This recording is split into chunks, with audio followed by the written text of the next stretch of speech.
की जय। लीळांचे चिंतन घडावे,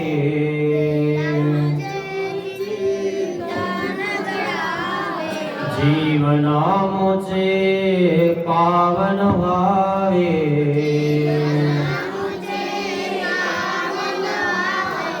पुलकित व्हावी धरा, स्वामी श्री चक्रधरा। जय जय श्री चक्रधरा,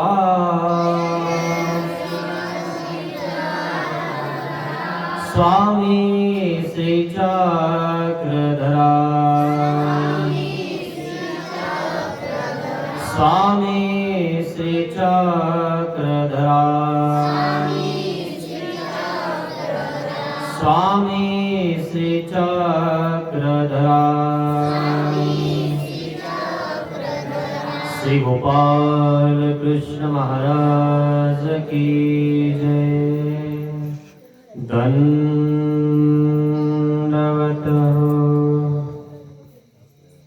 महानुभाव शिदोरी आश्रम निपाणी, छत्रपती संभाजीनगर।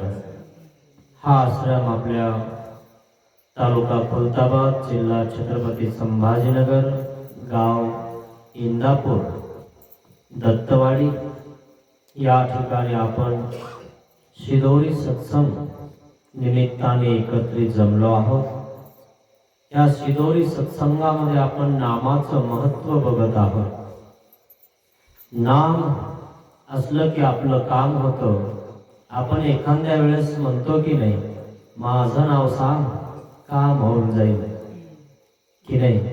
एखाद्याचं वजन असलं की आपण त्याचं नाव सांगतो, आणि सगळ्यात जास्त आणि सगळ्यांचं वजन तोलणाराही आणि पेलणाराही, आणि ज्याचं वजनच असं आहे की ते कोणाला तोलणार नाही, त्याचं नाव आपल्याकडे असल्यानंतर कोण नाही म्हणणार आहे।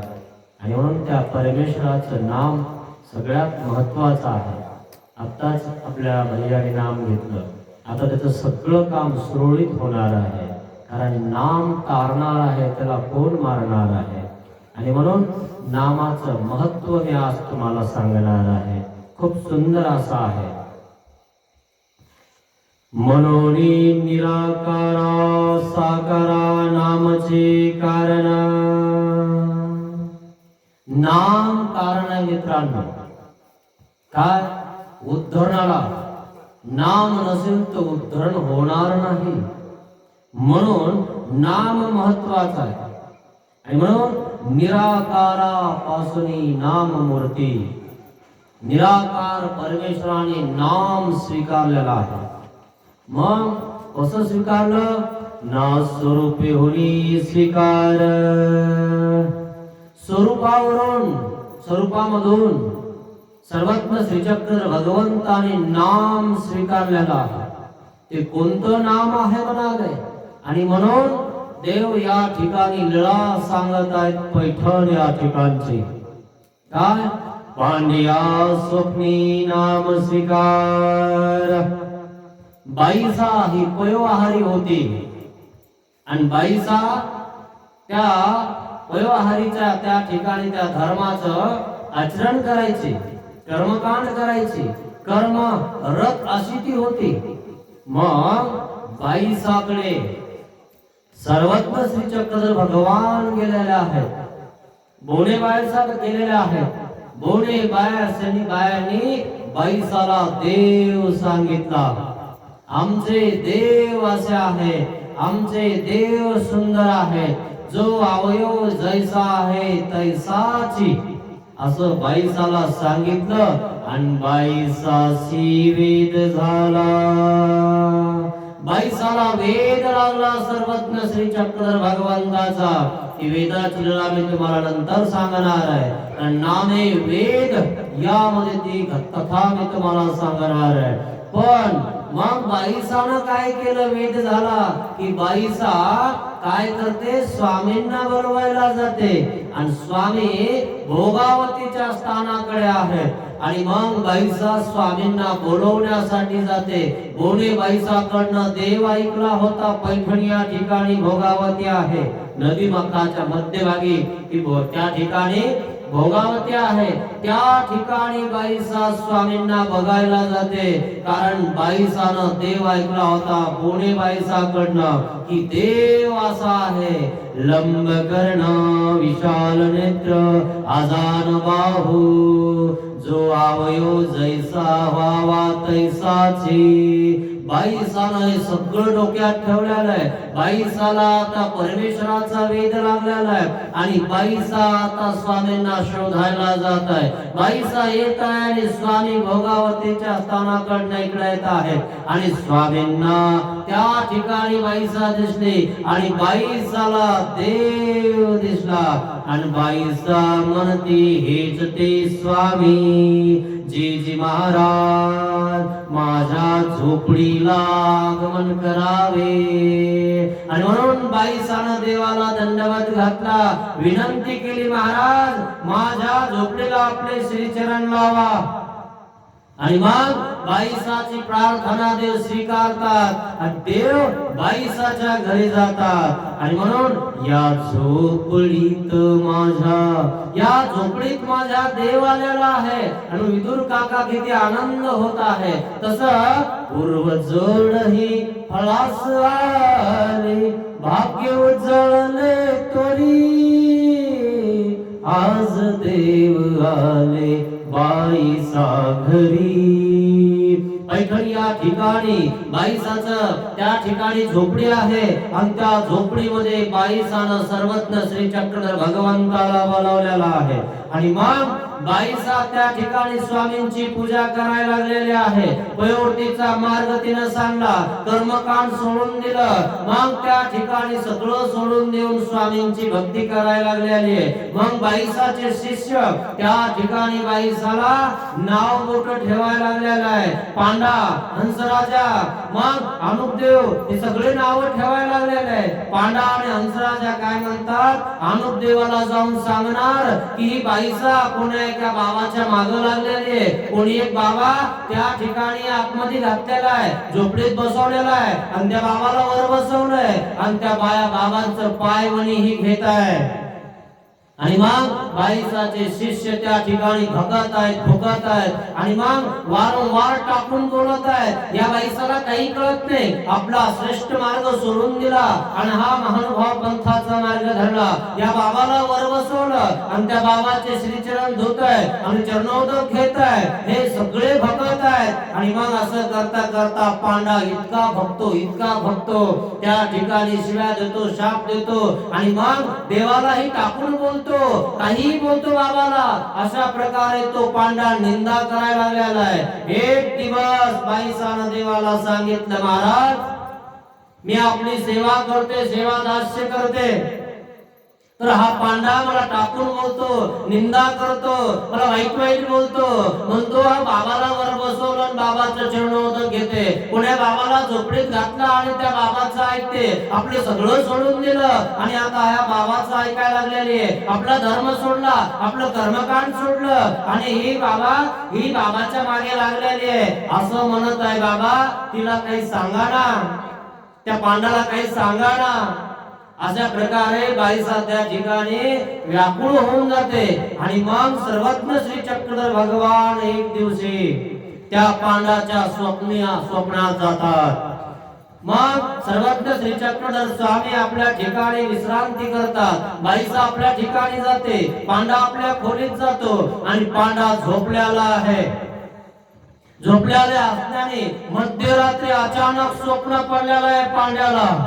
काय स्वप्न पडत आहे, 3 यमदूत आलेले आहेत, मुद्गल घेऊन आलेले आहेत, गदा घेऊन आलेले आहेत. आणि मग काय म्हणतात, त्या श्री चक्रपाणी भगवंताला, त्या सर्वज्ञ श्री चक्रधर भगवंताला तू नाव ठेवतोस, त्या बाईसाला नाव ठेवतो, ठेवतोस आणि म्हणून त्या ठिकाणी ते तिघ जण येऊन त्या स्वप्नामध्ये त्या पांड्याला मारत असताना सर्वज्ञ श्री चक्रधर स्वामींनी असा स्वीकार केलेला आहे, मारू नका, हा बाईसाचा शिष्य आहे, हा बाईसाचा शिष्य याला मारू नका. पुनश्च त्या ठिकाणी दुसरा येऊन धावून येतो, आमच्या देवाला असं बोलतो, आमच्या बाबाला असं बोलतो, बाईसाला असं बोलतो. मग दुसरा धावून येतो आणि डोक्यात गदा टाकायचा विचार करतो. डोक्यात गदा टाकायचा की देव श्रीकर हात पुढे करतात, मारू नका. मग तिसरा धावून पुढे येतो यम आणि मग पळत पळत जातो. मग आता मारणार त्या पांड्याच्या डोक्यामध्ये, तर मग लगेच श्री चक्रधर स्वामी महाराज हात पुढे करतात, श्रीकर पुढे करतात, नका नका मारू, त्याला काय माहिती आम्ही कोण आहोत. आणि मग त्या ठिकाणी विचारलं पांडाने, तुम्ही कोण आहात, मला तुम्ही वाचवलेला आहे. यावर सर्वज्ञ श्री चक्रधर स्वामींनी पांड्याच्या स्वप्नामध्ये नाम स्वीकारलेलं आहे. जे पाचवं नाम तुम्हाला सांगितलेलं आहे ते नाम स्वीकारलं, श्री चक्रधर, ते नाम स्वीकारलं आणि पांड्याला वेद झालेला आहे. पांड्या नाम स्वप्न स्वीकार. त्या पांड्याच्या स्वप्नामध्ये देवाने नाम स्वीकारलेलं आहे. ते नाम तुम्हाला स्मरणीय आहे, चिंतनीय आहे. त्या नामाचं तुम्हाला स्मरण करायचंय मित्रांनो. ते नाम तुमच्या गुरुनं तुम्हाला सांगितलेलं आहे. श्री म्हणजे उपाधी, ऐश्वर्य. श्री चक्रधर म्हणजे जन्मरूप चक्रातून मुक्त करणारा, चक्र धरणारा म्हणजे चक्रातून मुक्त करणारा. आपण चक्रामध्ये आलो की आपल्या गुरुला, संतांना, मुनींना, शेजाऱ्यांना, पाहुण्यांना सांगत असतो आमच्या मागे जरा चक्कर चालू आहे, आणि म्हणून त्या चक्रातून जर बाहेर निघायचं असेल ना तर श्री चक्रधर धरावा लागणार आहे. श्री चक्रधर स्वामींचे श्री चरण धरावं लागणार आहे. गिरीधारी म्हणजे श्री कृष्णधारी, श्री कृष्ण भगवंताच्या त्या रांगोळीमध्ये काय आहे, चक्र आहे, ते चक्रधर, ते श्री कृष्ण भगवान. त्या श्री कृष्ण भगवंताचे श्री चरण धरले की तुम्हाला या जन्मरूप चक्रातून तो श्री कृष्ण भगवंत मुक्त करणार आहे. आणि म्हणून त्याचे श्री चरण धरायचे आहेत. पांड्या स्वप्नी नाम स्वीकार. आणि म्हणून त्या नामाचं स्मरण करायचं आहे. जो त्या नामाचं स्मरण करण तो या जन्मरूप चक्रातून कायमचा मुक्त होणार आहे. तो देव श्री चक्रधर. कोण देव आहे तो? तो श्री चक्रधर आहे. सकळ जीवाते रक्षिता हो, सकळ जीवाचा उद्धार करणारा तो परमेश्वर आहे. काय देव सकळ जीवाचं चिंतन करतात. सकाळी सकाळी पश्चात पहारी सर्वज्ञ श्री चक्रधर भगवान 3 वाजता चिंतन करतात जीवाचं. मग जीव सुद्धा परमेश्वराचं चिंतन करतात. डोमेग्रामला सर्वज्ञ श्री चक्रधर स्वामींचं वास्तव्य होतं. महागाईसा उठलेली होती. स्वामी आसनावर चिंतन करत होते. महागाईसानं प्रश्न केला, महाराज आम्ही आपल्याला चिंतन करतो, आपलं चिंतन करतो, महाराज तुम्ही कोणाचं चिंतन करता? यावर सर्वज्ञ श्री चक्रधर भगवंत म्हणतात, बाई हे सकळ जीवाते चिंती. बाई आम्ही सकळ जीवाचं चिंतन करतो. संत ज्ञानेश्वर काय म्हणतात, बाई आता विश्वात्मके लोके तिने वाक्यज्ञ दोषावे, दोषो निमज द्यावे पसायला नाही. जो जे वांछील ते लाहो प्राणी जात हा. या प्राण्यांची जात आहे मित्रांनो. काय की सकळ जीवाचं चिंतन परमेश्वर करतात. मग तुम्ही सकाळी ज्याचं चिंतन करताना त्याला जाऊन तुम्ही मिळता मित्रांनो. मग कोणाचं चिंतन तुम्हाला पश्चात्पहारी करायचं आहे तुम्ही ठरवायचं आहे मित्रांनो. काय आता विश्वात्मके लोके. संत ज्ञानेश्वराने एका विश्वाचा विचार केला, पण आमच्या सर्वज्ञ श्री चक्रधर स्वामींनी सकळ जीवाते चिंती अनंत ब्रह्मांडाचा विचार केलेला आहे. सर्व जीवांचा विचार केलेला आहे. सकळ म्हणजे त्याला अंत नाहीये. किती जीवाचा विचार केलेला आहे. विश्व म्हणल्यानंतर एक विश्व, आणि एक विश्व म्हणजे 500 कोटी योजन विकासाची विश्वेची मूर्त 56 कोटी योजन विकासाची. एक ब्रह्मांड 500 कोटी योजन विकासाचं असतं, आणि एक योजन 12 किलोमीटरचा असतो. बघा मित्रांनो, हा ब्रह्मांड किती मोठा आहे. जर तुम्ही गणित लावलं ना तर तुम्हाला गणितही लवकर लागणार नाही. किती किलोमीटरचा हा ब्रह्मांड आहे. अहो आमच्या सर्वज्ञ श्री चक्रधर स्वामींनी सगळं सांगितलं, कोणत्या देवतेचं काय काम आहे, कोणाला किती मुलं, किती पती, काय कसं आहे, कोणता देवती कोण्या कामाला आहे, हे पण सर्वज्ञ श्री चक्रधर स्वामींनी या ब्रह्मविद्येमध्ये सांगितलेलं आहे. आणि म्हणून नामस्मरण करायचं आहे. एके परमेश्वरे विना, एका परमेश्वराशिवाय तुमचा उद्धार कोणी करणार नाहीये. आणि म्हणून त्या परमेश्वराचं नामस्मरण आपल्याला करायचंय मित्रांनो. आणि म्हणून भगवद्गीतेमध्ये सुद्धा वारंवार श्रीकृष्ण भगवंत सांगतात, माझं चिंतन कर, तू मला येऊन मिळशील. काय तू मला येऊन मिळणार आहेस, आणि म्हणून तू माझं चिंतन कर, मी तुला या समुद्रातून काढणार आहे. आणि म्हणून सर्वज्ञ श्री चक्रधर स्वामींचं कलियुगामध्ये अवतार आहे. त्या अवताराचं नाव या ठिकाणी 5वा आहे. तो 5व्या मंत्राचा आपल्याला जप करायचा आहे. त्या अवताराची अस्थिबरी चालू आहे. आणि म्हणून नामाचं महत्व असं आहे, नाम तारे त्याला कोण मारे.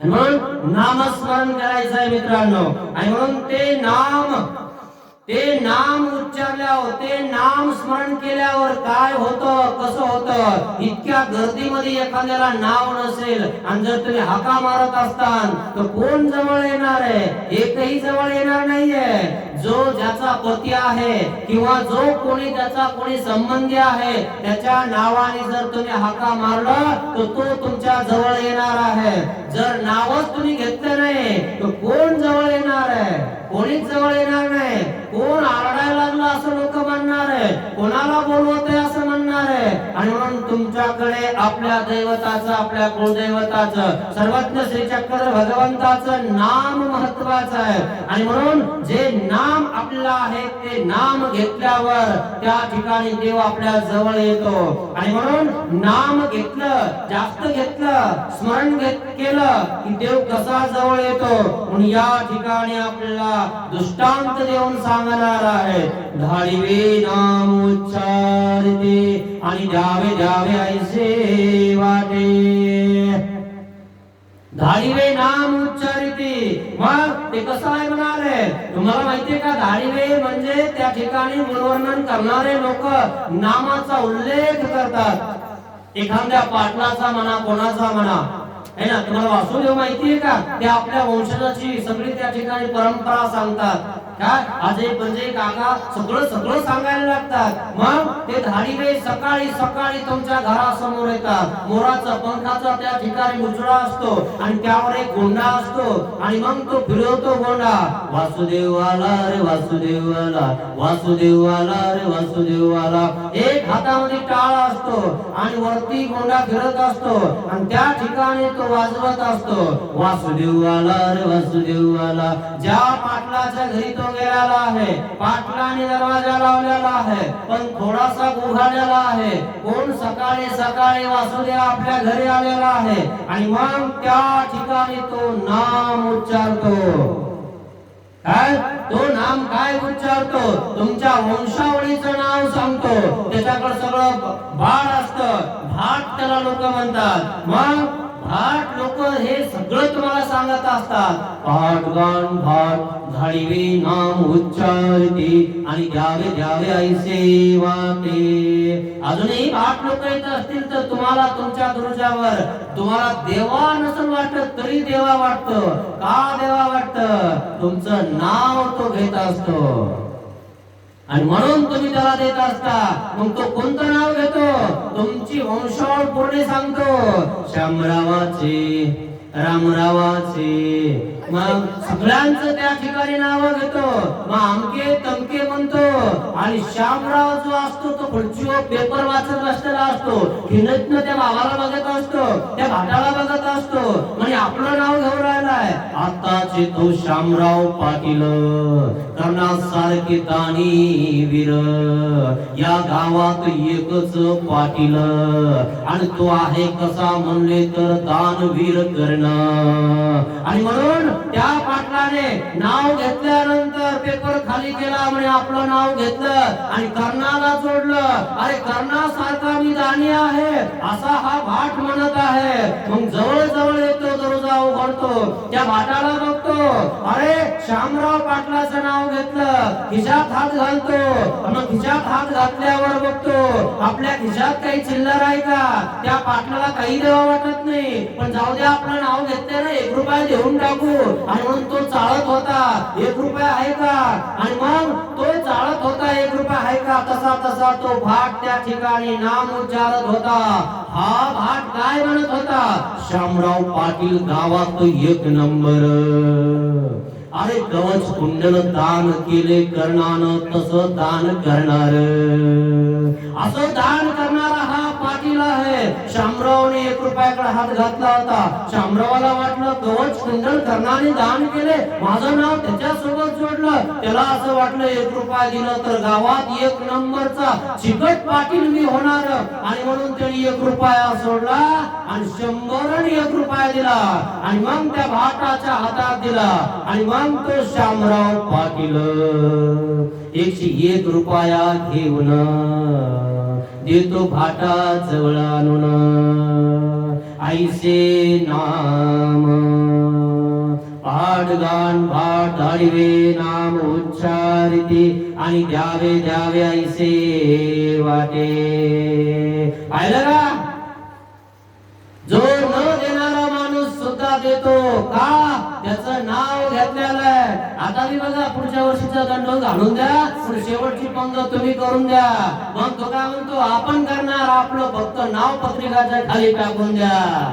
काय असा प्रकार आहे मित्रांनो, नावात सगळं आहे. आणि म्हणून परमेश्वराने सुद्धा तो दृष्टांत सांगितलेला आहे की माझं नामस्मरण कर, मी तुझ्या जवळ येतो, आणि तू जर माझं नामस्मरण करणार ना, मी तुला देणार आहे. मग हातरी चाळून देतो, 100ची देतो, मी तुला मोक्ष देणार आहे, कैवल्य देणार आहे, तू फक्त माझं नामस्मरण कर, हे सांगितलं. पाडगान भाट गाडीवे नाम उच्चारिते आणि द्यावे द्यावे ऐसे वाटे. पाहिलं ना, नामामुळं कसं द्यावा असं वाटतं. नाम उच्चारलं की तसं परमेश्वर दूर गेला तो जवळी येय.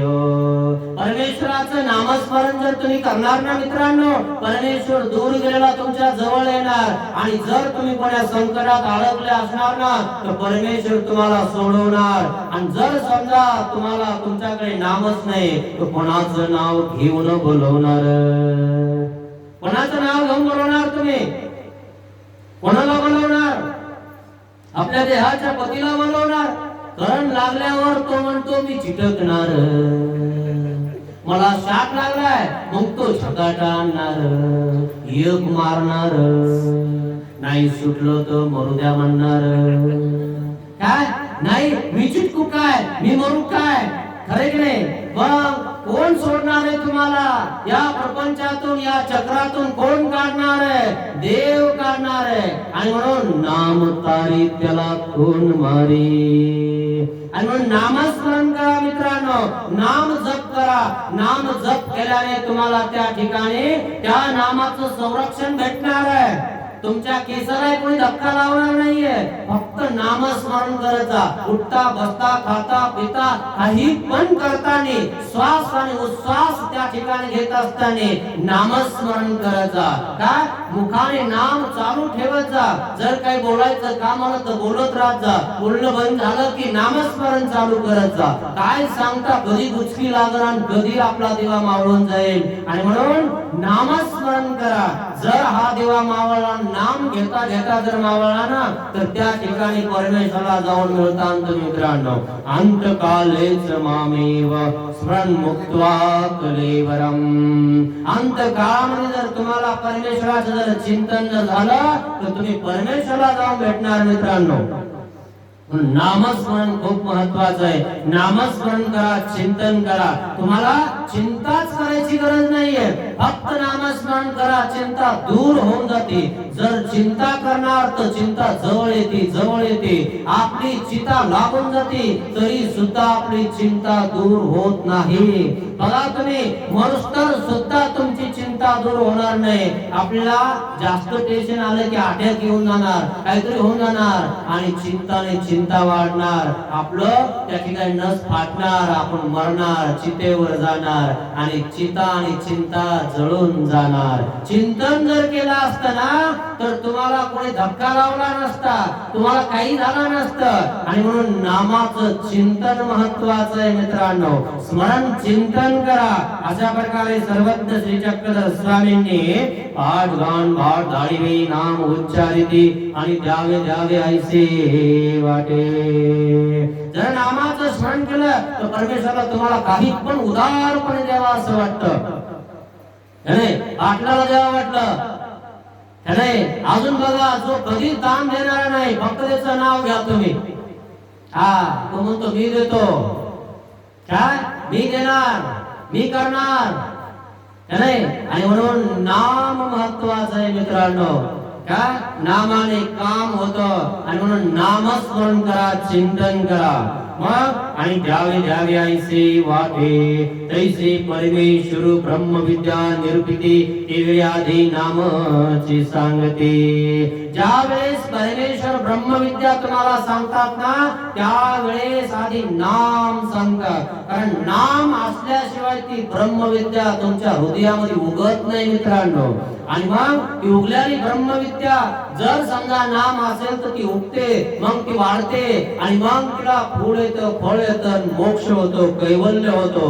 नामच नाही तर तुम्ही बोलवणार कोणाला, चिंतन करणार कोणाचं, मोक्ष होणार कोणाचा. आपण नाव घेऊन घेऊन दमून गेलो नवरदेवाचं. अरे आपल्या संकट काळी तोही आदर होत नाही, तोही काही करू शकत नाही, आपल्या दुःखामध्ये येऊ शकत नाही. तो काही दुःख तुमचं कमी करू शकतो का? तुमच्या देहाचा तो पती आहे, तुमच्या जीवाचा नाही. तुमचा तो नित्यपती की परमेश्वर तुमचा नित्यपती आहे. हे बाकी सगळे देहावर प्रेम करणारे आहेत. सुख के सब साथी दुख में ना कोई. काय सुखाचे सोयरे मित्रांनो. थोडस जर तुम्हाला काही होत्या, तुमच्या अंगाचा वास होत्या, कोणी तुमच्या जवळ येणार नाही. काय हे लक्षात ठेवा मित्रांनो. जर तुम्ही तुमच्या नवरदेवाचं नाव न घेता जर परमेश्वराचं जर घेतलं ना तर परमेश्वर संकट काळी जवळ येऊन तुम्हाला त्या दुःखातून काढणार आहे. त्या परमेश्वर त्या ठिकाणी तुमच्या त्या ठिकाणी कैवल्य पदाला तुम्हाला बसवणार आहे. अशा प्रकारे सर्वज्ञ श्री चक्र भगवंत ज्या वेळेस नाम सांगतात त्यावेळेस ब्रह्मविद्या सांगतात. आणि म्हणून ते परमेश्वर त्यावेळी आधी ब्रह्मविद्या सांगती, आधी नामाची सांगती. ब्रह्मविद्या सांगत असताना देवादी नाम सांगतात. मग ते नाम उच्चारिले द्रुपदावसी. त्या नामाचा काय फायदा आहे म्हणाले, काय अजून कोणता फायदा होतो नामाने.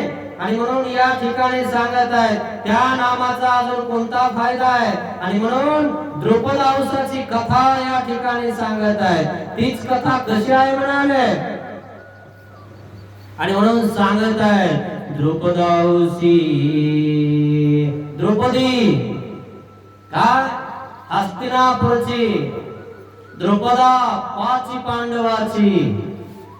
काय ती द्रुपदा आहे, द्रुपद राजाची कन्या आहे. अर्जुनाने त्या ठिकाणी द्रुपद राजाकडनं स्वयंवरातून जिंकून आणलेले आहे. हे पाची पांडव वनवासाला होते. वनवासाला असताना समजलं, श्रीकृष्ण भगवंतांनी निरोप पाठवला. द्रुपद राजाच्या दरबारामध्ये द्रौपदी नावाची अति सुंदर अशी स्त्रीचं त्या ठिकाणी स्वयंवर मांडलेला आहे. अर्जुना तुला जिंकून आणायचं आहे. आणि मग संदेश सांगितला. ज्या वेळेस अर्जुन लहान होता त्या वेळेस द्रोणाचार्याकडनं मग ही विद्या शिकलेली, धनुर्विद्या शिकलेली. धनुर्विद्या शिकत असताना द्रोणाचार्याने खूप मेहनत घेतलेली.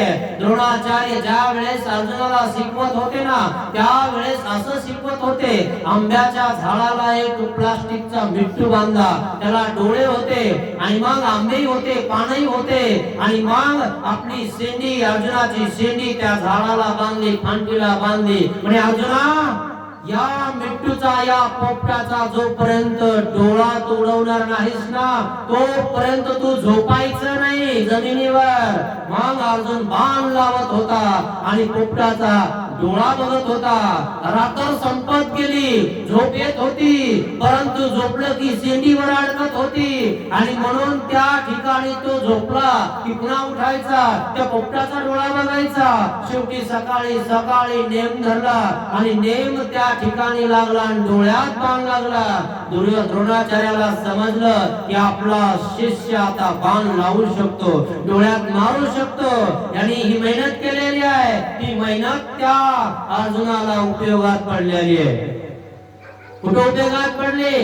द्रोणाचार्याच्या दरबारामध्ये द्रौपदीचा स्वयंवर मांडलेला आहे. या पाची भावांना माहिती झालं ब्राह्मण वेशामध्ये आहेत ते. ब्राह्मण वेशामध्ये असताना द्रौपदाच्या दरबारामध्ये ब्राह्मण आलेले आहेत, सगळे राजा आलेले आहेत, स्वयंवर मांडलेलं आहे द्रौपदीचं. त्या ठिकाणी स्वयंवरामध्ये सगळे जण एकमेकाला सांगतात खाली तेल आहे, तेलात बघायचं आहे आणि वर मासा फिरत आहे आणि फिरणाऱ्या माशाच्या डोळ्यात खाली तेलात बघून बाण मारायचा आहे. जो बाण या डोळ्यामध्ये मारणार आहे या तेलात बघून त्याची द्रौपदी होणार आहे. सगळेजण विचार करत आहेत एवढं संकटाचं, एवढं निगुतीचं पण ठेवलेलं आहे. खाली बघायचं, वर फिरता मासा त्याचा डोळा मारायचा, हे अशक्य आहे, हे मारणं शक्य नाहीये. पण त्यामध्ये सुद्धा अर्जुनाला दाद देणारा अर्जुनाचाच मोठा भाऊ तो कर्ण त्या ठिकाणी होता. कर्ण उठला आणि म्हणतो हे अशक्य नाहीये, शक्य आहे, मी बाण मारणार, मी डोळा छेदणार, तेलात बघणार आणि माशाचा डोळा छेदणार, द्रौपदीला माझं करणार. त्या ठिकाणी श्रीकृष्ण भगवंताने द्रौपदीला सांगितलं तू असं मान की हा सुपुत्र आहे, हा कोणाचा आहे माहिती नाही, याच्या सोबत लग्न करणार नाही, त्याच्या आईचा वडिलांचा पत्ता नाही आणि अशांसोबत मी लग्न करणार नाही. कारण द्रौपदीला माहित होतं, श्रीकृष्ण भगवंताला माहित होतं की कर्ण बाण डोळ्यात मारणार, कारण त्याचा गुरुही तसाच होता. परशुरामाकडनं त्या ठिकाणी विद्या शिकलेली आहे, परशुरामाला खोटं बोलून कर्णाने विद्या शिकलेली आहे. मग त्या ठिकाणी द्रौपदी म्हणली याला बाण उचलू देऊ नका, मी याच्यासोबत लग्न करणार नाही. त्यावेळेस दुर्योधन पुढे आला, अंगद राज्याचं त्या ठिकाणी राज्य देऊन टाकलं, सन्मानित केलं आणि आता तरीही करणार नाही, जरी यांनी डोळा छेदला तरीही त्याच्यासोबत लग्न करणार नाही. दुर्योधनाला बाण उचलला आणि खाली तेलात बघत होता, बाण सोडत होता, एक बाण त्या माशालाही लागला नाही, डोळ्यात काय लागल. कारण दुर्योधनाला फक्त गदा चालवता येत होता, काय फक्त गदा युद्ध त्याला जमत होतं आणि तेही बलरामाने शिकवलेलं होतं. बलराम त्याचा गुरु होता, काय. आणि म्हणून त्या ठिकाणी जी विद्या ज्या गुरुकडून शिकलेली आहे त्या गुरुवर तुमची प्रसन्नता आणि प्रसन्नता गुरुची असते आणि तुमची श्रद्धा भाव असते की विद्या टिकते मित्रांनो, काय नाही तर विद्या टिकत नाही. परशुरामाने सांगितलं होतं ज्या वेळेस तुला विद्येची गरज पडेल ना, मला खोटं बोलून तू विद्या शिकलास ना, तुला या विद्येचा उपयोग होणार नाही. त्या ठिकाणी कर्ण खाली बसला, दुर्योधन उठला, सगळे राजे उठले, सगळे मारत आहेत, खाली तेलात बघत आहेत, बाण मारत आहेत, डोळ्यात बघत आहेत, पण एकालाही बाण लागला नाही. सगळे राजे खाली माना घालून बसलेले आहेत. त्या ठिकाणी पाचही पांडवातले ब्राह्मण वेशामधले अर्जुन उठलेला आहे आणि अर्जुनाला ती पत्नी द्यायची द्रौपद राजाला, पण आपली कन्या अर्जुनाला द्यायची असते. आणि म्हणून द्रौपदीला पण सांगून देतात श्रीकृष्ण भगवंत हाच तो अर्जुन आहे ज्याची आपण प्रतीक्षा करत आहोत. जो वनवासात होता ना तो ब्राह्मण वेशात इथं आलेला आहे, कोणालाच माहिती नाही की हा अर्जुन आहे, फक्त श्रीकृष्ण भगवंताला माहिती आहे. आणि मग सांगितलं द्रौपदीला, खुलवलं हाच तो आहे. द्रौपद राजाला सांगितलं हाच आहे. ज्या वेळेस अर्जुन उठला ना त्यावेळेस सगळ्यांनी बघितलं अर्जुनाला, ते भूषण बघितलं, सगळं व्यवस्थित बघितलं, ब्राह्मणाचा वेश आहे पण क्षत्रियासारखा चालत होता. असं वाटायचं की क्षत्रिय आलेला आहे, कोणी युद्ध करायला आलेला आहे. सगळे राजे विचार करत होते हा ब्राह्मण असून या ब्राह्मणाला आता राजकुमारी करायचे, ब्राह्मणाने फक्त षटकर्म करावं आणि तिकडच बसावं, जप करावा, आणि हा तर इथं आलाय काय. आणि म्हणून सगळेजण बघत असताना विचार करताय, अरे बापरे, म्हणजे याची बघायची आणि चालायची वृत्ती कशी आहे, जणू काही एखादा योद्धा आहे. अरे ते योद्धाच आहे पण तो ओळखू देत नाही तो कसा योद्धा आहे काय. ज्या वेळेस स्त्री वेशामध्ये विराट राजाच्या घरी राहिला, काय बाई होऊन राहिला अर्जुन, 1 वर्ष बाई होऊन राहिला, त्या उत्तरासोबत राहिला, बाई पुरुषासोबत राहिली आणि पुरुष बाई सोबत राहिला. पण अर्जुन एका बाई सोबत राहून सुद्धा त्या बाईला कळालं नाही की अर्जुन पुरुष आहे का बाई आहे. ही त्या ठिकाणी ती एक निग्रहता, वृषणलरा नाव आहे त्या ठिकाणी अर्जुनाचं, तरी सुद्धा त्या उत्तराला समजलं नाही की हा पुरुष आहे का बाई आहे. इतका निग्रह त्या अर्जुनाचा आहे. तो अर्जुन उठलेला आहे, हातात बाण घेतलेला आहे, सगळ्या गुरुजनांना वंदन केलं, श्रीकृष्ण भगवंताला वंदन केलं, आशीर्वाद घेतला आणि त्या ठिकाणी तेलात बघितलं आणि मासावर फिरत आहे. फिरत असणाऱ्या माशाला त्या ठिकाणी खालचा डोळा बघून, तेलातला डोळा बघून बाण सोडला, माशाच्या डोळ्यात लागला आणि द्रौपदी ताटकन उठली आणि त्या ठिकाणी अर्जुनाच्या गळ्यात हार घातला. त्या ठिकाणी सगळे राजे एकत्रित आले, म्हणजे या ब्राह्मणाला जर तुम्हाला स्वयंवरात बोलवायचं होतं तर आम्हाला कशाला बोलवलं, आमचा अपमान करायला. सगळ्यांनी तलवारी काढल्या आणि त्या ठिकाणी युद्धाला सुरुवात होत होती. श्रीकृष्ण भगवंत पुढे आला आणि काय म्हणतो, द्वारकाधीश सोबत आधी युद्ध करावं लागल, नीतीनं त्यांनी द्रौपदीला जिंकलेला आहे. जो कोणी अर्जुनाला, जो कोणी या ब्राह्मणाला पुढे येणार आहे चालून, त्याच्या आधी माझ्या सोबत युद्ध करावं लागणार आहे, या सुदर्शनाच्या पुढे जावं लागणार आहे. या पुढे हे काही पुढे नाही आलं, श्रीकृष्ण भगवंत पुढे उभा राहिलेले आहेत. अशा प्रकारे द्रौपदीला जिंकल्या नाही. ती द्रौपदी काय, त्या द्रौपदीची बिकट परिस्थिती पुढे होऊन झालेली आहे. काय झालेलं आहे, ज्या वेळेस इंद्रप्रस्थ निर्माण केलं, काय सगळं झालं आणि मग त्या ठिकाणी जुहा खेळायचा. राजे लोकांना जुहेमध्ये सुद्धा हरू शकतो माणूस, आणि म्हणून ते सुद्धा एक शस्त्र आहे.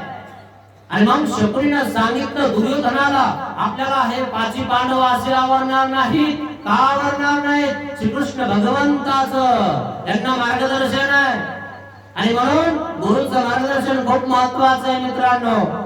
मनाचं करायच्या आधी मुला एक शब्द विचारला पाहिजे आणि मग आपण कार्य केलं पाहिजे.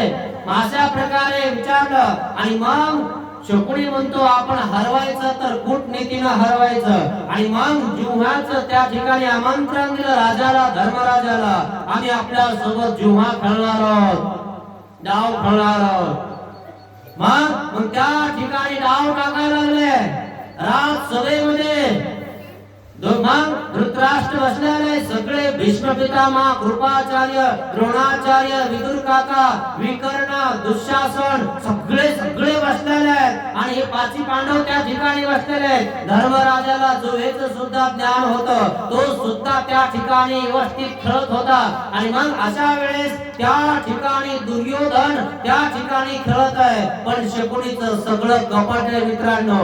ज्या ठिकाणी कवडे टाकायचे ना त्या ठिकाणी दुसरं काही टाकलेलं होतं, आणि म्हणून ते कवडे टणकन उडून तेच पडायचे. आणि म्हणून कपटाने जिंकलं, सगळं राज्य कपटाने जिंकलं मित्रांनो धर्मराजाचं. आणि मग कपटाने जिंकलं तर एवढं जिंकलं, सगळं जिंकलं, काही शिल्लक राहिलं नाही. आणि मग शकुनी काय म्हणतो, आता काही शिल्लक राहिलं नाही. दुर्योधन म्हणतो काही शिल्लक राहिलं नाही. शकुनी म्हणतो हे 5 जण अजून शिल्लक आहेत, यांना सुद्धा जिंकायचं आहे. धर्मराजाला सांगितलं तुझ्या ह्या एका भावाला एका नावाला काय, नाहीतर हे 5 जण आहेत तुम्हाला आवडणार नाही. यांना तुमचं गुलाम करावं लागेल, तेव्हा हे तुम्हाला आवडतील, नाही तर आवडणार नाही. कारण पाची जवळ सुद्धा शस्त्र विद्या वगैरे सगळं आहे. शस्त्रास्त्राचा त्या ठिकाणी शास्त्राचा अभ्यास आहे. आणि म्हणून शकुनी सांगतोय यांना सुद्धा गुलाम कर, यांना सुद्धा जिंको. एक एक भावाला लावून दिलं, एक एक भाऊ हारत गेला. आणि मग दुर्योधन म्हणत गेला आता सगळे हारले, आता राहिलो कोण हारायचं? अरे धर्मराजा हारायचा राहिला. धर्मराजाने सुद्धा स्वतःला डावावर लावून टाकलं, धर्मराजाने लावून टाकलं. धर्मराजे हारला. आता कोणीच तर राहिलं नाही. कर्ण काय म्हणतो? नाही कसं नाही. जे स्वयंवरामध्ये जिंकल्याने द्रौपदी अजून शिल्लक आहे, तिला लावा.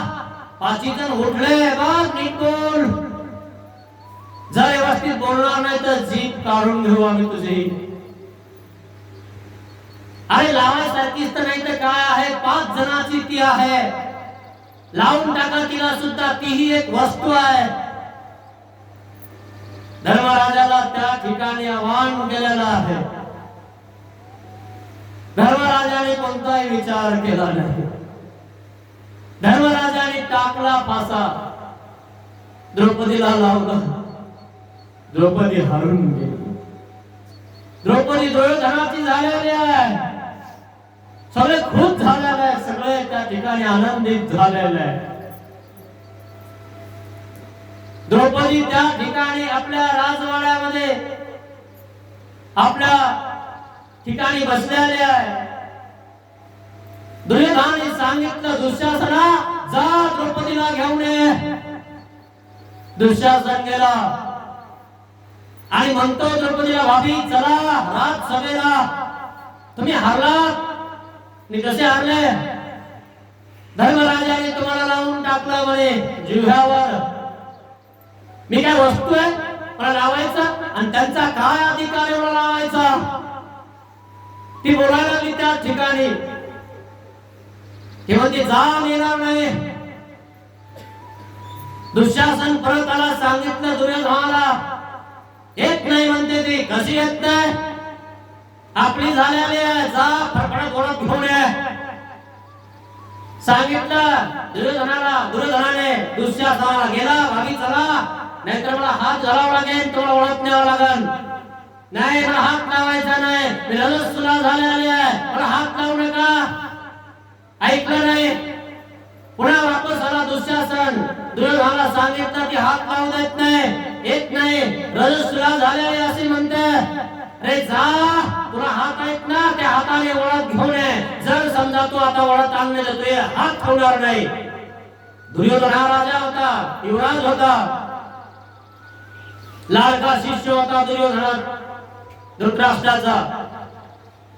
गेला दुःशासन. दुर्योधन त्या ठिकाणी ऐकलं दुर्योधनाचं. द्रौपदीकडे गेला. द्रौपदी म्हणते माझ्या अंगाला हात लावू नका, रजस्वला झालेली आहे. ऐका माझं, हे 3 दिवस तरी माझ्या बाजूला जाऊ द्या, नंतर काहीतरी होईल ना. तामारा नकारा एवढं मला.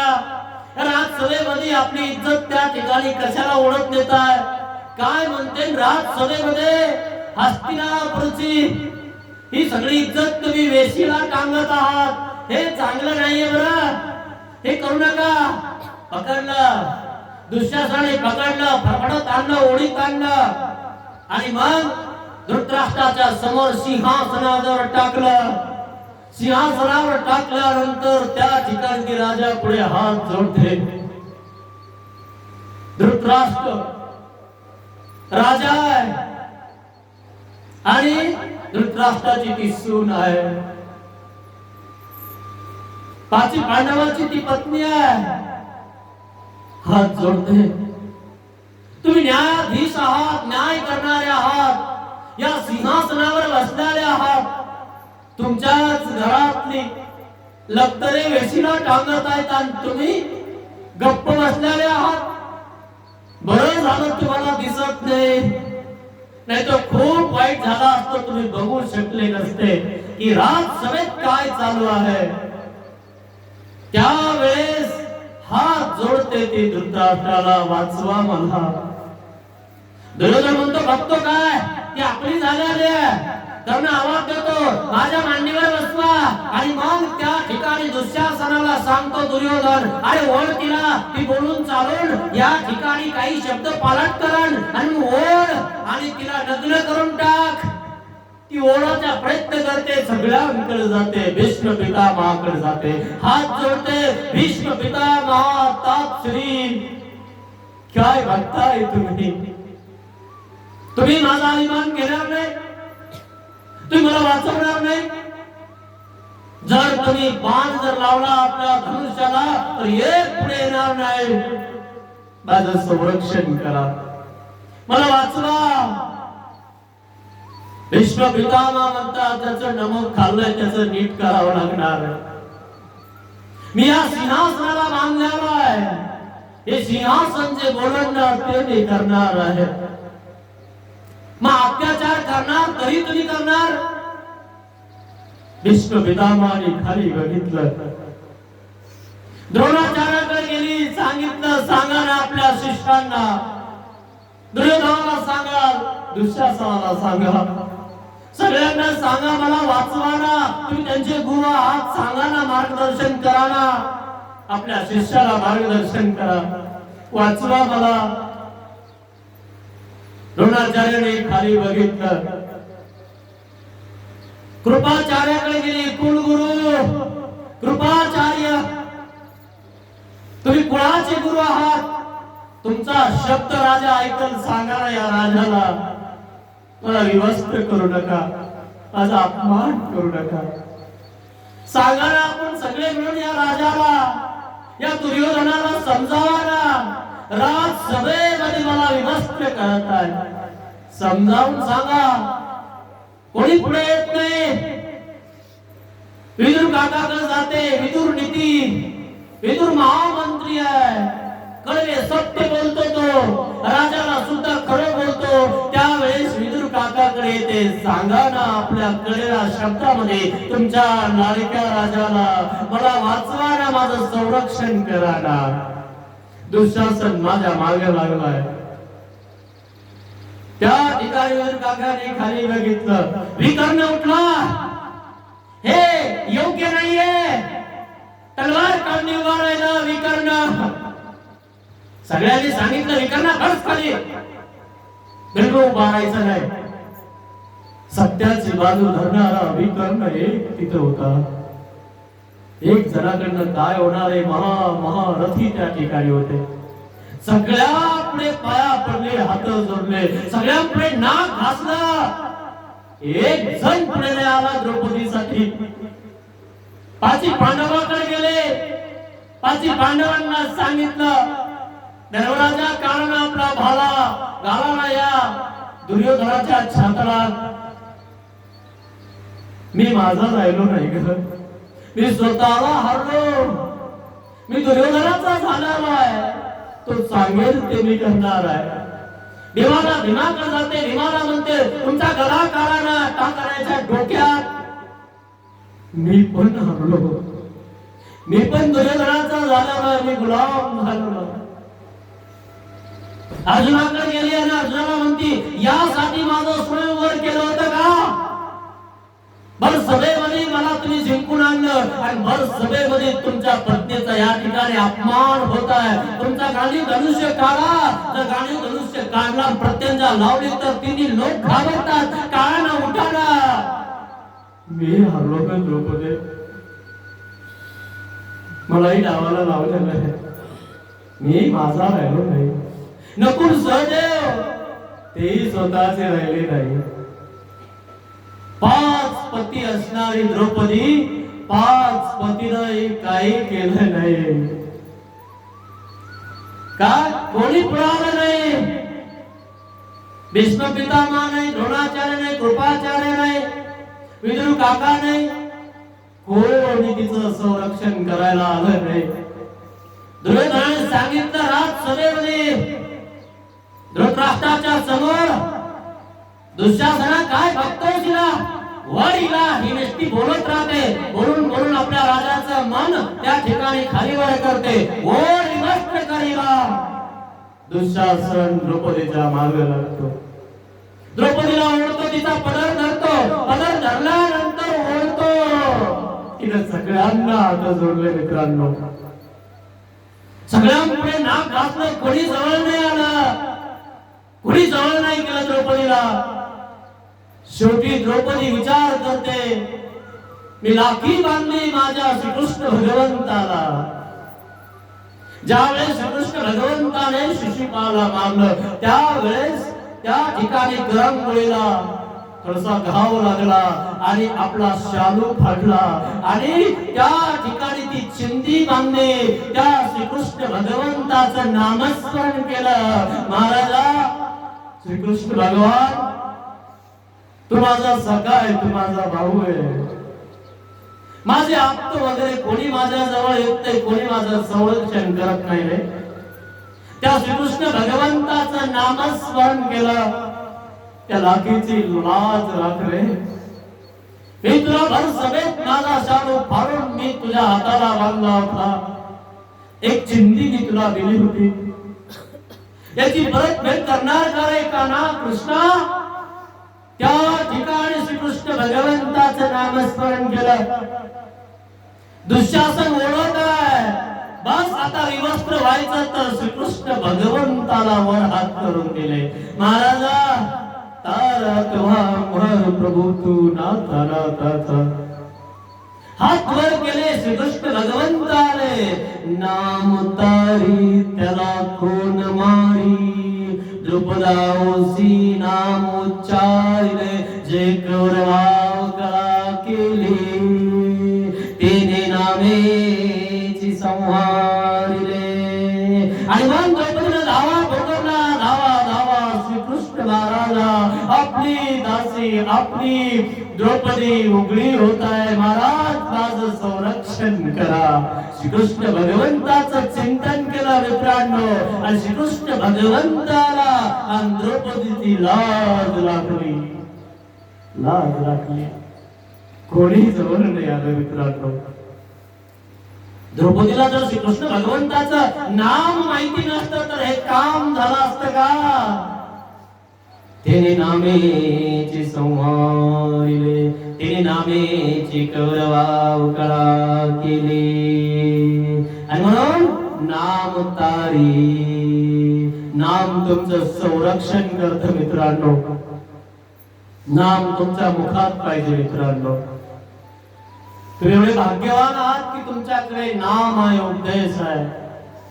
भाग्यवान आहात तुम्ही. तुमचं भाग्य तुम्हाला कळत नाही मित्रांनो. काय देवाने सांगितलं की तुला तुझं कळत नाही रे. जर तुझी जर थोडी मी इथून सांगितले ना तर तुझे डोळे माथ्याला जातील. इतके भाग्यवान आहे ज्याच्याजवळ नाम आहे. त्याचं संरक्षण करतो देव. द्रौपदीचं संरक्षण केलं. आणि मग ते गौरव तेने नामेची संहारिले. आणि मग पुढे चालून द्रौपदीला वाचवलं. आणि मग सांगितलं द्रौपदीला मी शाप देऊन टाकेन या कौरवांना. श्रीकृष्ण भगवंत गेले. द्रौपदीचं विवस्त्र झालं नाही. अल्ला मोठा ढिगाल पडला नाही कपड्याचा. एक चिंधी दिली होती की ती चिंध्या पुरवल्या देवाने. आपण देवाला काही द्यायच्या आधी विचार करतो देवाला द्यायचे ना देवाचा काढा आहेराचा काढा. तिनं शालू फाडला होता. विचार करा मित्रांनो.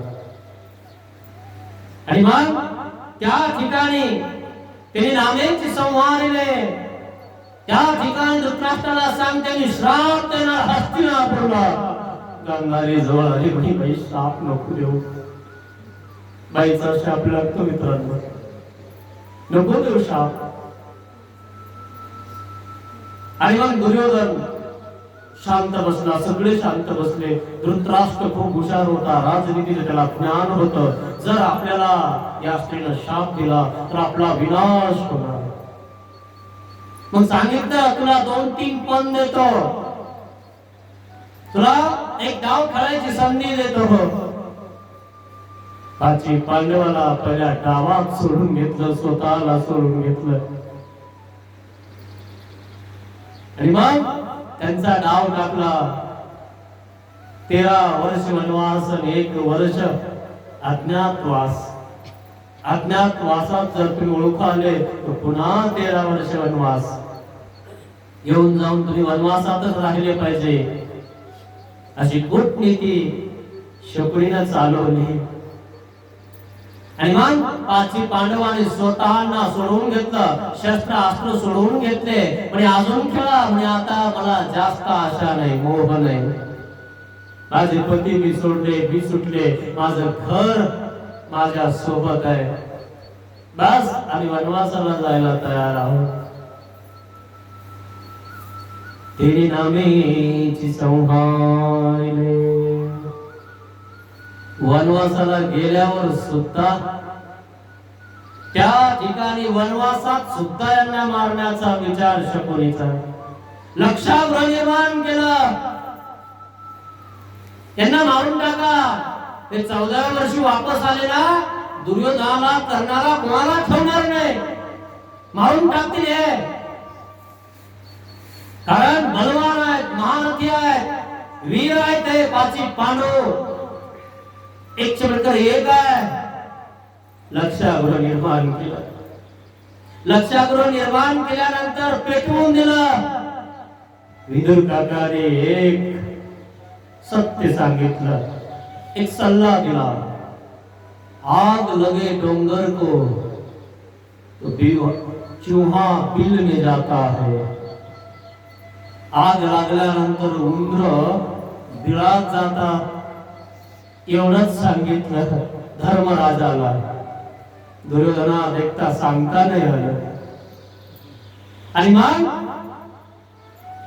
धर्मराजा विचार करतात, विदुर काकाने असं का सांगितलं.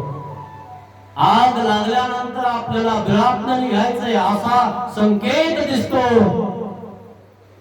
लक्षागृहामध्ये आग लागले, समजलं, आठवलं. विदुर काकाने सांगितलेलं बिळात जायचंय, इतक्यामध्ये एक जणाने बिळ खोदून काढलेलं आहे, सुरक्षित ठिकाणी नेलं. जंगलात गेले, जंगलात राहा लागले, फळ कंदमुळं खा लागले. समजलं इकडं लक्षागृहात मेले. मग यांनी सांगितलं मेले असं ठेवा, कारण आता ते आम्हाला पुन्हा मारण्याचा प्रयत्न करणार नाही. तरी यांचे गुप्तचर जंगलात सोडलेले होते, हे खरंच मेलेत का नाही. गुप्तचराने शोधून काढलं, म्हणे पाची पांडव मेले नाही, जिवंत आहे. असं यांना मारल्याशिवाय सोडायचं नाही. आणि मग पुढील डाव टाकतो दुर्योधन शकुनी. पुढील डाव तो कसा आहे, तिनी नामेची दुर्वास्या सीक लाविली, जे पांडवा पे श्रापू आला. पांडव जंगलामध्ये वन फळे खाऊन, कंदमुळे खाऊन राहत होते. दुर्योधनाने दुर्वास ऋषीला चातुर्मास दिले, साधू संतांना बोलवलं. कारण शकुनीला माहिती होतं दुर्वास ऋषी प्रसन्न केले, आणि जर समजा प्रसन्न नाही केले तर शाप देऊन टाकतात. आणि त्यांचा शाप लागून गेला की माणूस जिवंत राहत नाही. मग काय केलं, चातुर्मास दिली. 4 महिने संतांना भोजन दिलं. 88 सहस्त्र ऋषींना, दुर्वास ऋषींना प्रसन्न केलं. सगळ्या प्रकारचे लाडू वगैरे सगळं खायला त्या ठिकाणी ठेवलं. काय पाहिजे मुनी तुम्हाला. सगळे मुनी ऋषी प्रसन्न झाले.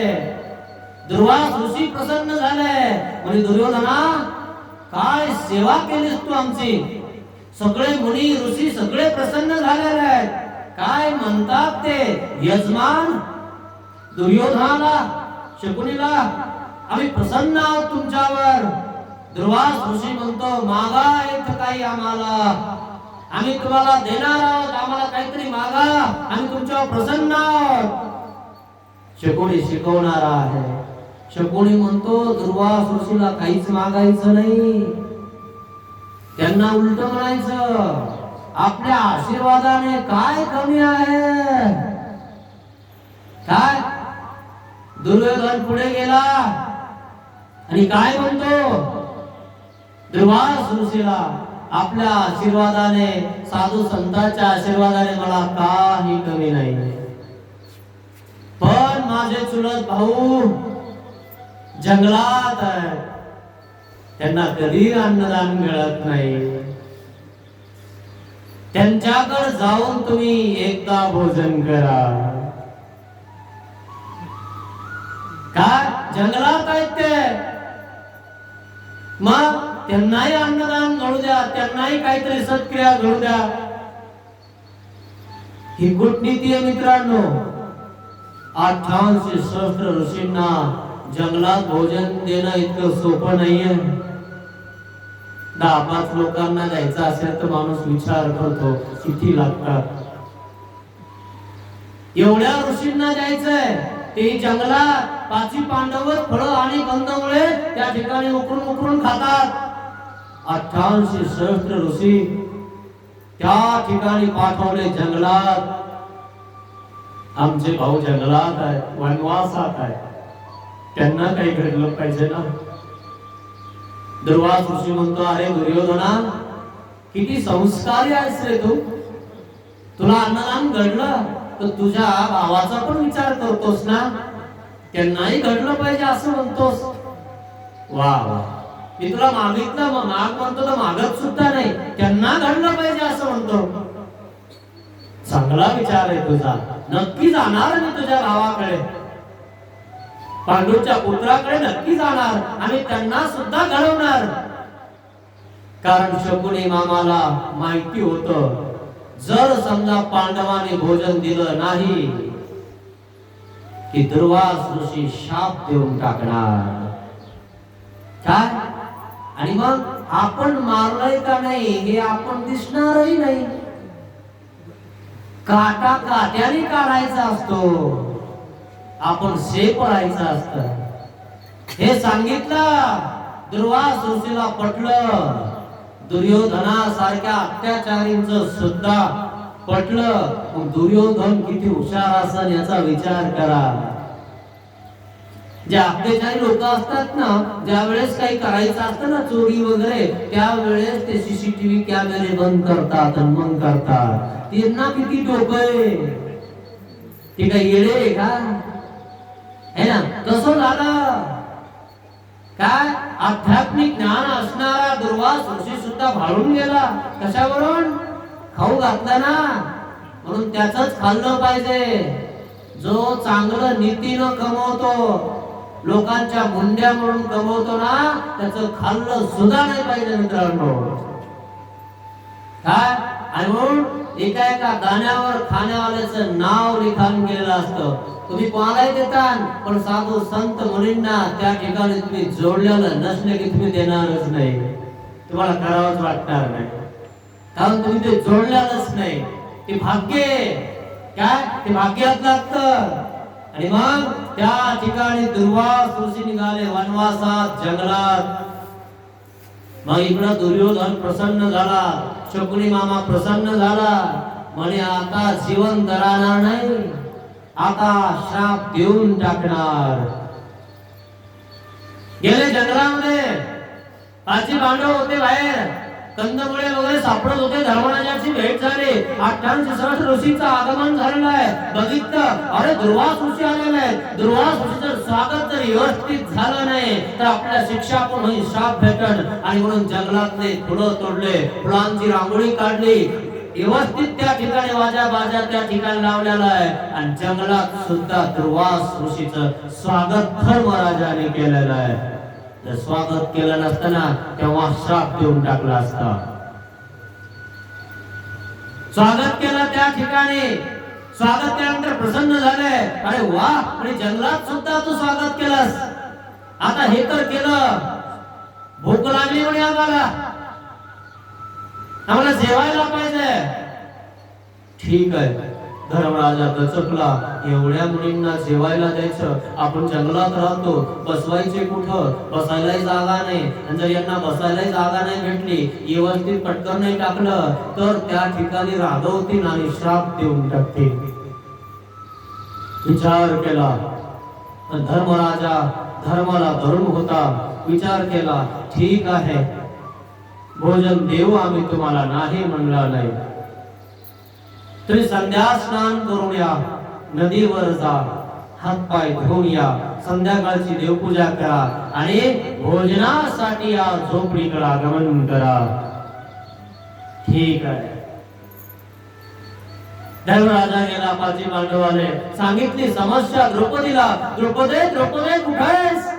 मी इकडे आहे. अगं जेवण केलं तू? हो. ताट धुतलं? आणि हो धुवून ठेवलं. अगं आपल्यावर संकट आले. आणि काय संकट आहे? दुर्वास ऋषी सर्व ऋषी मुनी सोबत आपल्याला भोजन मागायला आले.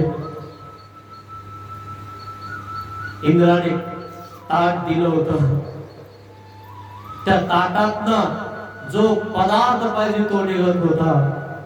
द्रौपदी जेवायच्या आधी सगळं निघत होतं.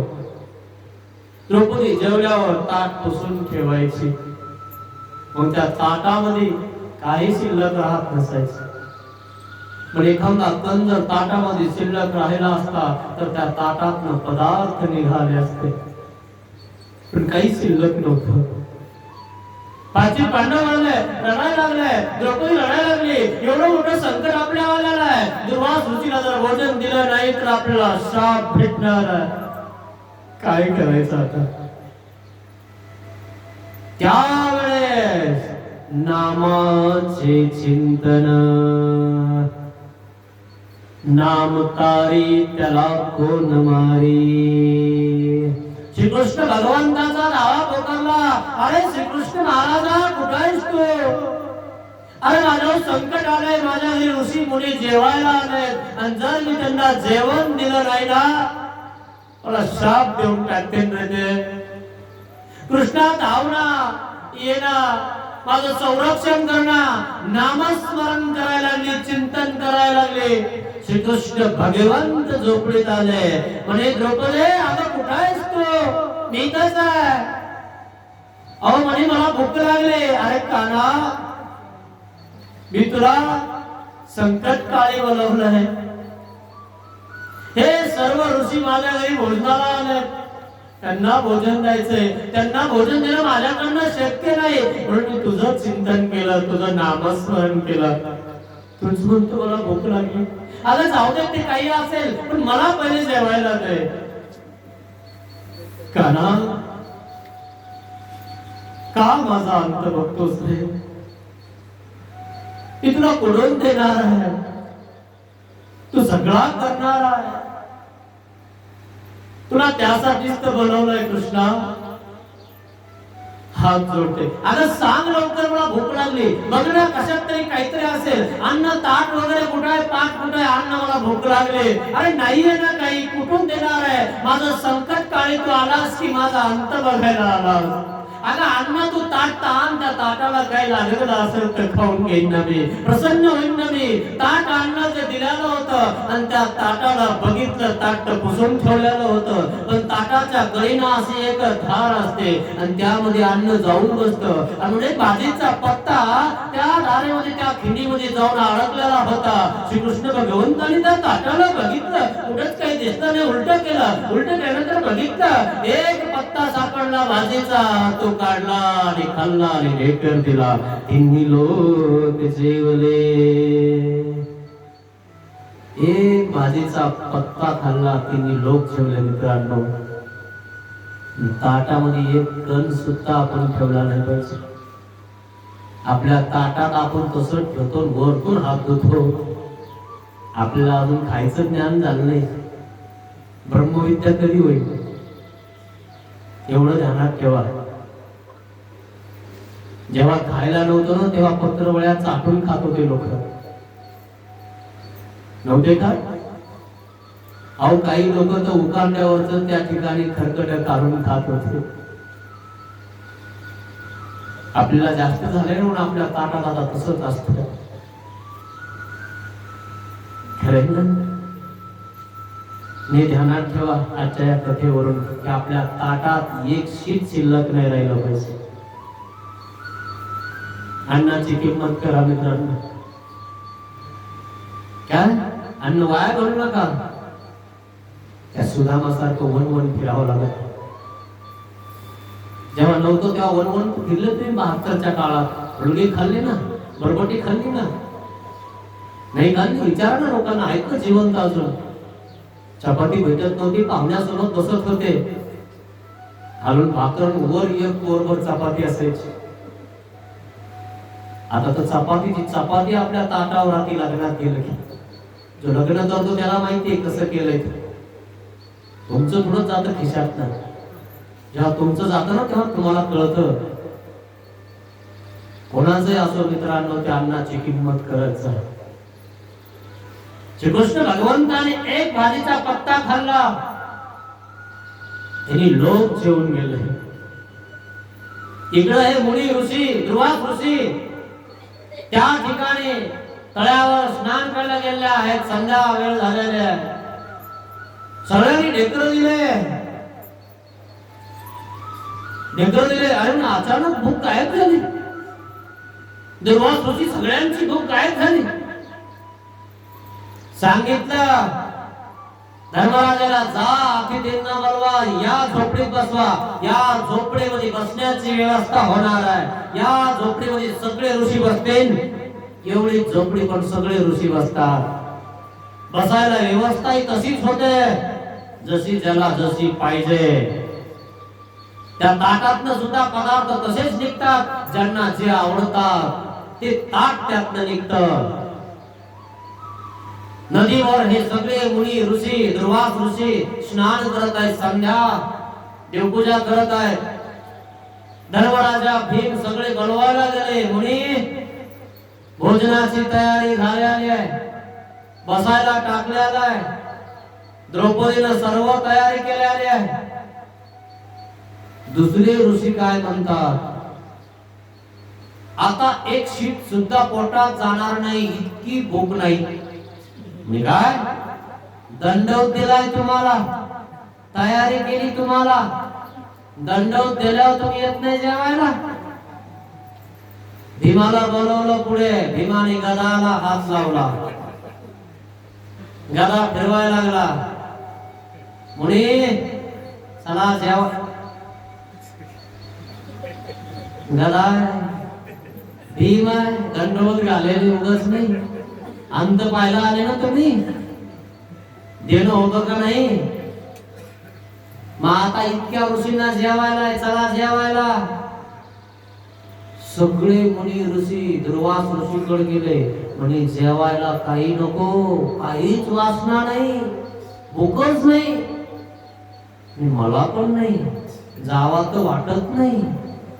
पण नाही केलं तर इतका स्वयंपाक केलेला, धर्मराजा धर्माला धरणारा, भीम, अर्जुन, नकुल, सहदेव, शस्त्र अस्त्र त्यांच्या जवळ आहे.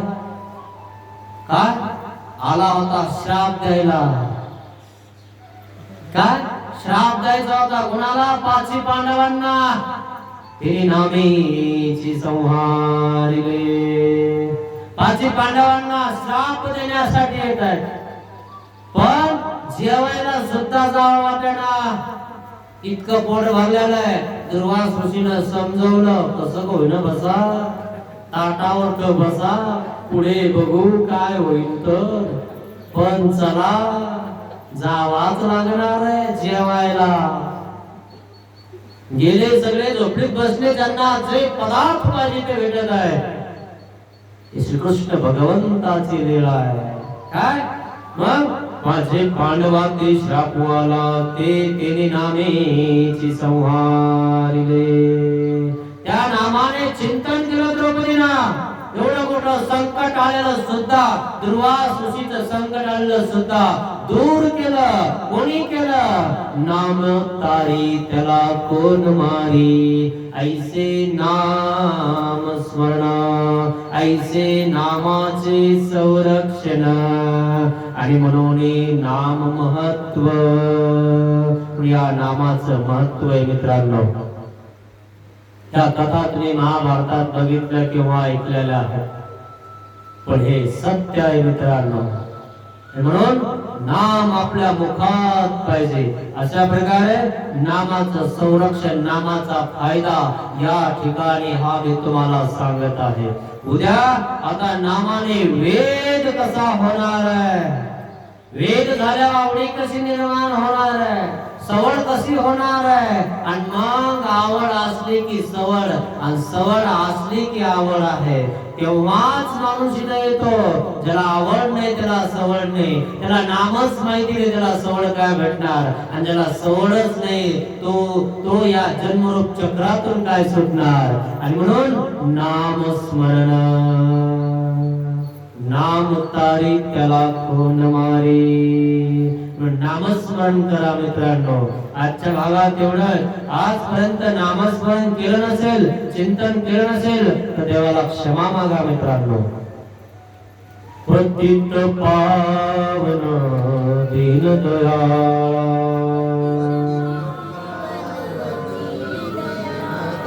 दया करी रे स्वामी. अज्ञानाने घडले पातक,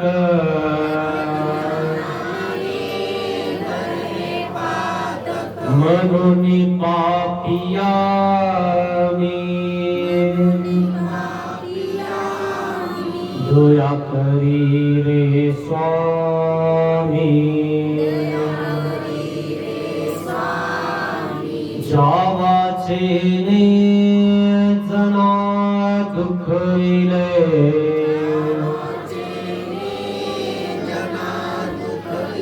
जीवाचा तुला दिले मी. दया करी रे स्वामी. देहाने हा कर्म कराया,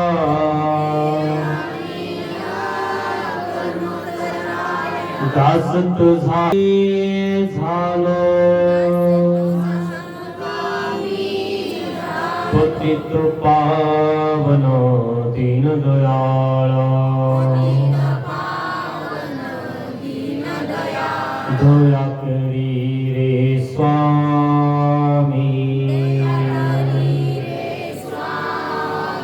दया करी रे स्वामी.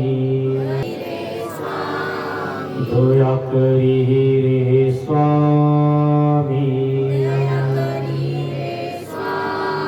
श्री गोपाल कृष्ण महाराज की जय.